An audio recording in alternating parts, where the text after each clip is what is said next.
Hello everyone, in this lesson we are going to discuss about type conversions in Golang.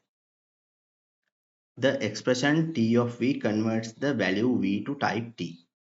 For example, if we want to convert an integer value to float 64 value, the expression t of v will be like this.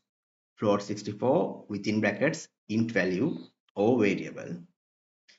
In this code example, we have an integer variable I which holds the value of 42.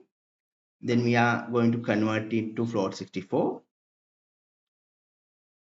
by using the expression t of v as float 64 within brackets I. Then we assign it to float variable f and we print it. In Golang, not all basic type can use this type conversion t of v. We can't use this t of v on bool, complex 64 and complex 128. In this code example, I have mentioned almost every possible conversions. I have placed this link on the description below.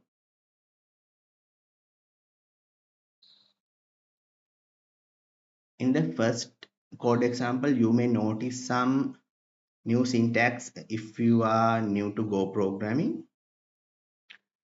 First, we have this percentage mark D. It's a placeholder for an integer in decimal.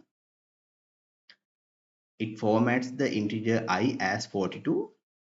Then we have percentage mark dot 2f. It's a placeholder for floating point numbers formatted to two decimal values. Then we have backslash n, the new line character. It moves the cursor to next line after printing the formatted